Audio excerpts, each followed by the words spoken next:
Hi, English class. This is Ms. Hall. Of course, I hope you're all safe and healthy and doing well. This is going to be how I'm going to be posting some of our lessons. You'll hear my voice sometimes, and there'll be other weeks where maybe I'm just posting the actual PowerPoint or slideshow itself, along with some videos, some podcasts, and other forms of media that we're going to be exploring together. So of course, since we actually can't be doing this in class together, I'll be doing some of the analysis work for us, and some you'll be doing at home and then submitting some work to me, okay? So in the weeks going forward, there'll be some work that you'll be doing individually, as well as some that you'll be doing in groups. A reminder that I will be posting on our Google Classroom every Wednesday, and then on Thursday is when we're going to be having our office hours. So this is always going to take place on Google Meet. You have the link in the invitation that I gave you, so that will show up actually in your Google Calendar, and I'll always post a reminder too, just so that you are aware.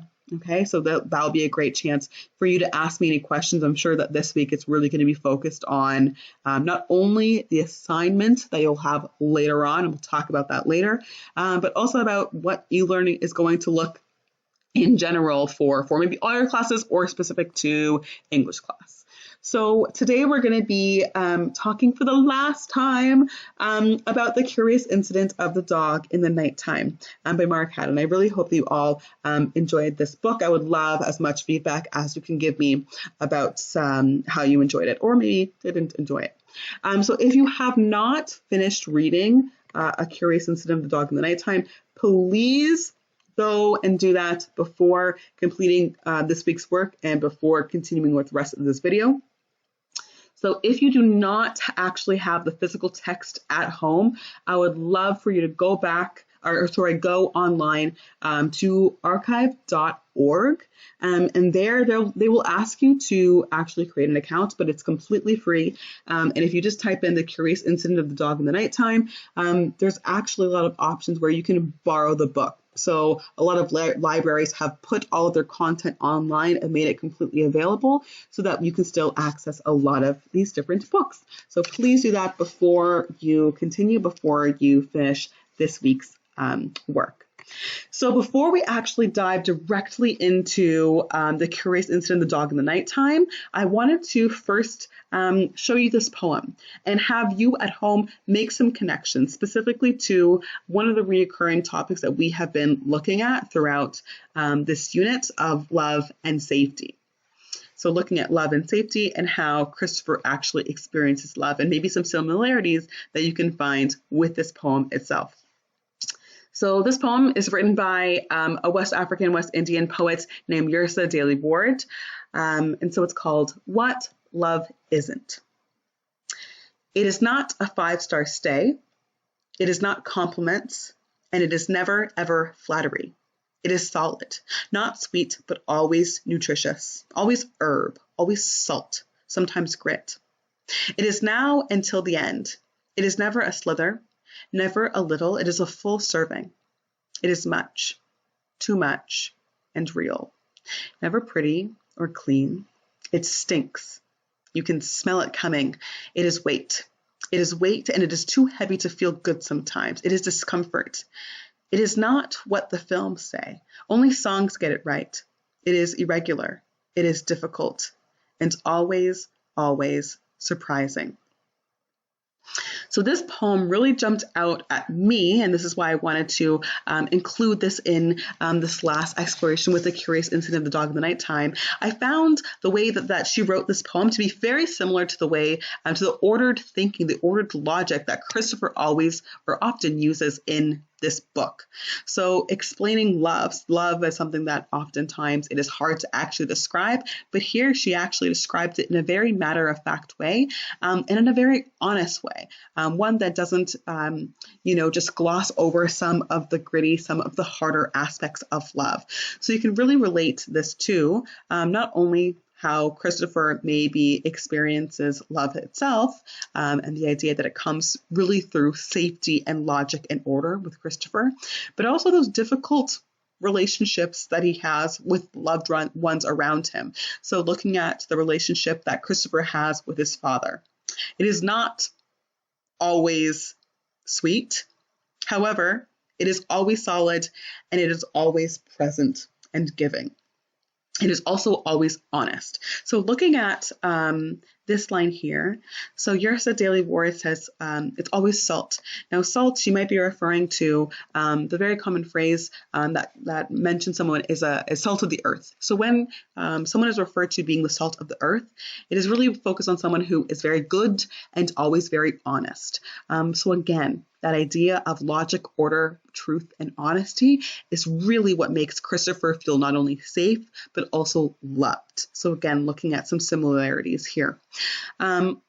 Moving on, looking at the idea that is often never pretty or clean. It stinks. You can smell it coming. So again, looking at the very difficult relationship that Christopher has with his father. They had not only arguments, but physical altercations.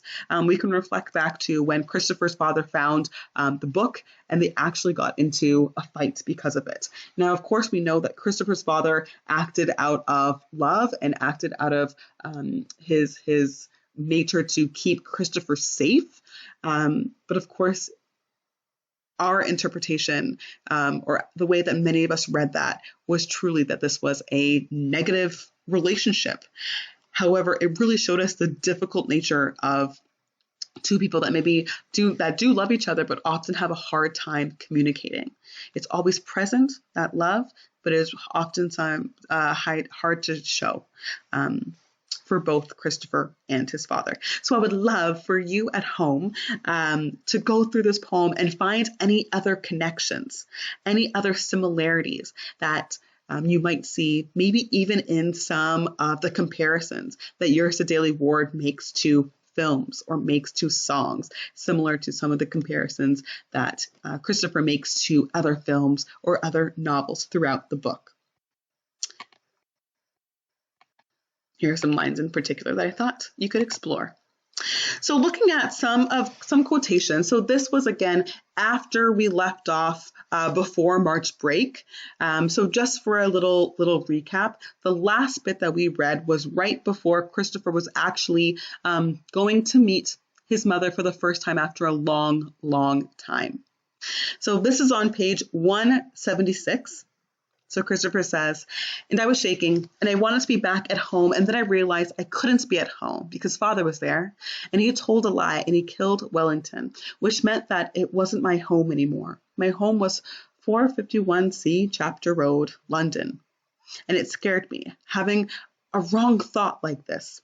I wish I was back at home again because it meant my mind wasn't working properly.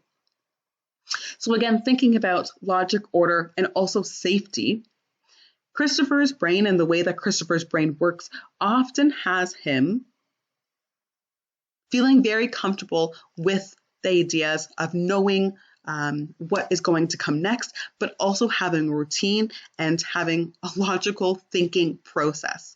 And in this case, even though he's confused, he thinks that there is something wrong with him, and he thinks that his brain actually isn't working correctly because he has these two very conflicting thoughts of wanting to go back to his father, but knowing that isn't safe for him right now, or assuming that it isn't safe right now because of his father. So there's a lot of development that Christopher is actually going through in his own identity, but his own ideas about safety, his own ideas about logic and order. And that is truly what is giving him a lot of conflict as he's going to meet his mother or see his mother for the first time after a long time. So if you remember this graph, this is really how he is expressing visually what is happening in his brain. So now going to London to live with mother, going to live with Uncle Terry, staying in the garden, going home, living with Mrs. Shears. So this was before he actually left. But now, as we see, moving on to almost when he gets to London to see his mother, he is not thinking in this logical order that he's usually used to. So that's giving him a lot of conflict. On page 179, and the trains coming in and out of the station were like a rhythm, like music or drumming. It was like counting and saying left, right, left, right, left, right, which Yvonne taught me to do to make myself calm.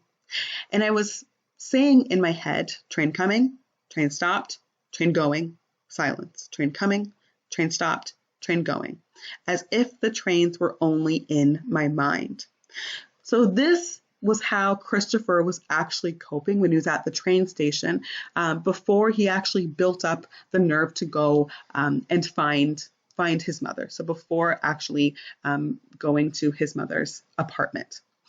So here, he's actually, in a way, lying to himself. And he talks about this later on, that he's saying something, he's using something that actually isn't existing to make himself feel a little bit calmer.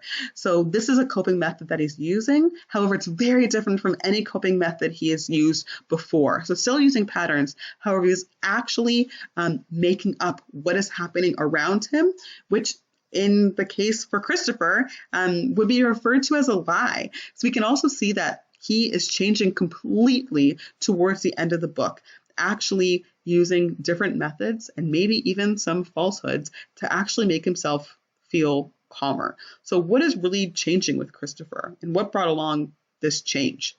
And is it positive? This next one. So this is when Christopher does see his mother. And then later on, actually, we're going to compare it to when he sees his father, when his father actually comes to London to pick Christopher up. So this is right when he sees his mother. So mother put her arms around me and said, "Christopher, Christopher, Christopher." And then I pushed her away because she was grabbing me and I didn't like it. And I pushed really hard and I fell over. So that's on page 191. So they haven't seen each other in years. Christopher, of course, as a refresher, did not know his mother was actually alive. And because of this great distance, and we saw some of this in the letters as well, Christopher's mother sometimes doesn't actually know how to show Christopher the love that he needs to see. So this was a point of conflict for the two of them in that moment. And it also let the reader know that maybe this was what really drove the two apart, speaking about the mother and the father, and also Christopher. So comparing that interaction to looking at the one with Christopher and his father when his father comes to London. And then he held up his right hand and spread his fingers out in a fan so I could touch his fingers. But I didn't because I was frightened.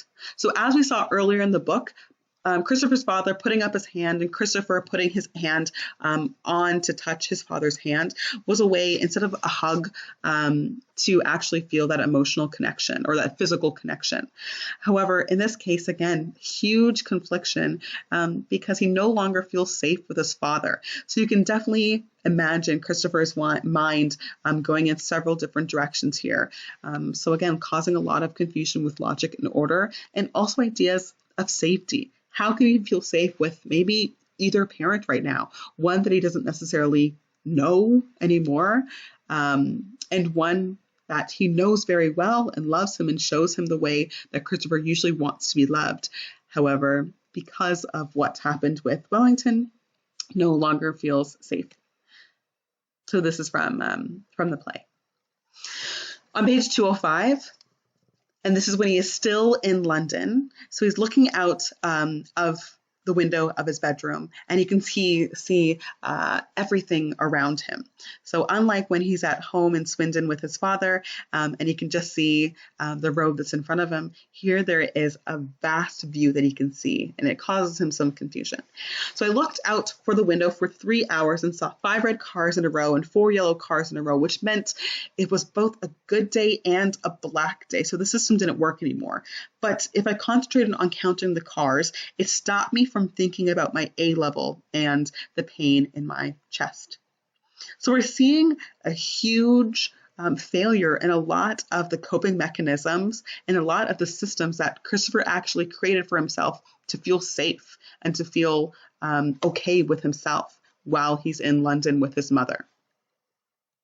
So here I'm going to show you 2 more quotations that I want you to actually do some exploring in reference to the different recurring topics on your own time. So this is when he's actually back in London. So as we know, he actually makes a decision to go back to do his A levels of math and stay with his father sometimes, and then stay with his mother, who moves to London sometimes as well. I'll do you a deal. And he was holding a kitchen timer which is a big plastic tomato sliced through the middle, and he was twisting it and it started ticking. And he said, 5 minutes, okay? That's all. Then you can go. So this is a conversation that Christopher is having with his father. And because of the lack of safety that Christopher feels around his father still, he hasn't been speaking to his father. So this was a way, creating a system, or this is a system that the father created to actually try to deal and try to start communicating with his son again. So creating some more logic, some more order in their lives, so they'll actually be able to regain that relationship that they once had with each other. So I want you to think about what reoccurring theme this is actually working with, or few recurring themes that this is actually working with.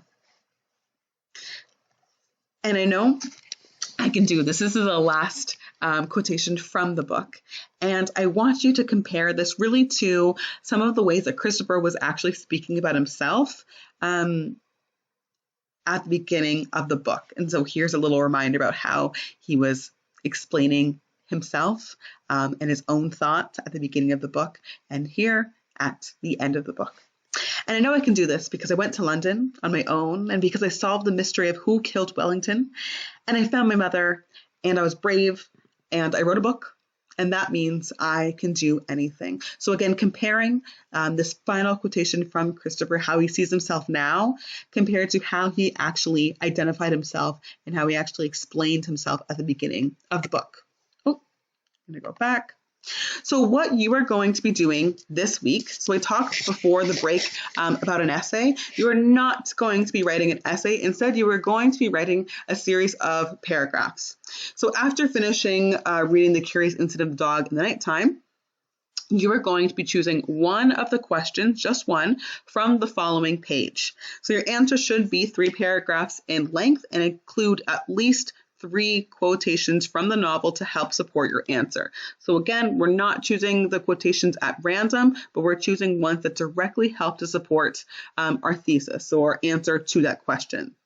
So since you hopefully have been filling out that analysis booklet, so the one that is looking at the vocabulary, the one that is looking to analyze different characters, and looking at those different recurring topics, you should have some quotations that are already there, ready to go. Maybe you've even been sticky noting your book itself. So it really shouldn't take you more than 10 to 15 minutes to actually collect quotations, just the 3 quotations that you will need to help support your answer. So this is going to be due April 17th. So you have just over a week to actually complete this task. Again, it's going to be individual, and you can hand that in on our Google Classroom. So the first question, and again, you're just choosing one of these questions to answer. The first one, so choose one of the following topics discussed throughout our reading of The Curious Incident of the Dog in the Nighttime. So truth, love, truth and love, truth, love and safety, versions of reality, identity, language and communication, or order and logic. So what is Mark Haddon, the author, trying to tell readers about this topic? Okay, so that's what you're going to be answering. So consider Christopher's relationship with this topic, what his initial ideas were, and how they changed throughout the book. So a lot of the quotations that I pulled today really were portraying some of the changes that he has actually made internally. So what are some different coping methods that he has actually taken on? What coping methods did he used to have that have now dissolved, that have now failed because of how much he has changed, okay? Number 2, how does Christopher's narrative voice help to create elements of the murder mystery genre? So consider the first person voice that he uses as well as the stream of consciousness. So there seems to be a lack of filtering that Christopher uses as he is writing. So how does that, along with the first person narrative, help to create the murder mystery genre? Number 3, how does Mark Haddon create empathy despite Christopher not being able to express this emotion himself? Number 4, what is Siobhan's role in the curious incident of the dog in the nighttime? And finally, is Christopher's father a positive character and a strong role model? So I'm going to show you the actual document that you are going to be using, okay? So this is what it looks like. This is going to be on our Google Classroom. Again, it's due April 17th. So you're going to be choosing one of the 5 questions below as your topic for the series of paragraph. So again, 3 paragraphs, 3 quotations. And of course, I would like you to be using MLA for in-text citations as well as a works cited page. Going to be only one source that you're going to be using, the curious incident of the dog in the nighttime. So it'd be very, very simple to be creating those in-text citations as well as a works cited. Again, just one source. So in paragraph 1, of course, you are going to be doing your introductory paragraph. Okay, so your introductory paragraph first. So this includes a creative hook to actually draw the reader's attention. So using either quotations, interesting facts, anecdote, a question, briefly introducing the actual text itself, so the curious incident, and some background information about this book. So this is where you can discuss really briefly Christopher and his relationship maybe with his father or mother, whoever you're going to be discussing in this paragraph. Siobhan, if you choose that question. You're going to briefly preview your 3 arguments, and then you're actually going to answer that question with your thesis statement. Okay, so again, throughout this, it's going to be a formal paragraph, so you're not going to be using I, me, my language. It's going to be formal language you're going to be using, okay? Paragraph 2, so this is going to be your one body paragraph. So like you do when you are writing full-length essays, we're going to start with our second strongest argument being first, our weakest argument in the middle, and then we're going to end with our strongest argument to really drive home our point. So again, 3 quotations. You'll start with your first argument and your first quotation. That is the second strongest, the weakest in the middle, and the strongest one at the end to drive home those points. Your topic sentence is going to be the first thing that you write in that body paragraph. So with this topic sentence, you are restating, rewording your thesis, all right? Then comes the supporting evidence and details. So again, each example should also come with a piece of evidence, okay? And then your concluding sentence or your link. So again, in that body paragraph, you're really focusing on that teal paragraph style. And then in the third paragraph, you're rephrasing, restating that thesis statement. You're summarizing your main arguments. And then you're going to end with a closing statement that connects to the opening and makes a more universal comment that anyone can connect with, okay? So if you're talking about Christopher's father being a strong role model, you can actually state in that final what makes a strong role model generally, or maybe with parents, okay? So again, just a quick recap, looking at MLA, so it should be in 12-point Times New Roman font, and then in-text quotation, I already did it for you there, so it's going to be Haddon, a space, and then whatever page number it came from, and then a works cited page separate from the series of paragraphs, okay? Before you actually start writing your series of paragraphs, I want you to fill out this sheet. I'm not going to be collecting it. However, it will be very helpful for you. And if you would like to fill it out, send it to me, get some feedback. You are more than welcome to do this. So again, looking at that hook, it's the first thing that we're going to read. General information about the book, recurring topic, a little bit of context. Those 3 main points you're going to briefly go over, and then your thesis statement. So what you are actually arguing, okay, your claim. Then your body paragraph. So again, you're restating that thesis statement, not just copying and pasting, but rewording your first point, and then quotation and explanation. Second point, quotation, explanation. Third point, quotation, explanation, and your closing sentence. And then finally, your concluding paragraph. So your thesis, you're going to restate it, and then a summary of each main point, and then your final closing statement, that so what, that universal claim. All right, here is the rubric. Please, please, please go over the rubric to make sure that you are not missing anything that I'm going to be looking for. Split up into two parts, writing and reading. So the first is looking at how you actually are organizing these paragraphs, making sure that we're actually including everything in the introduction, everything in that body, and everything in that conclusion. Writing, no significant grammar spelling errors, using MLA format, which you've had some practice doing. And then reading. So the thesis clearly states and critically states your opinion, and it answers the question. Arguments are focused. 3 strong pieces of evidence, and it actually analyzes rather than just summarizing the book. Okay, and then incorporation of quotations. So make sure whenever you are incorporating those quotations that you're telling us the context first. You're telling us what happened or what is happening when this quotation is said and who is actually involved. And then you're integrating it and telling us what that significance is. So that's going to be out of 35. So again, you have just over a week to complete that.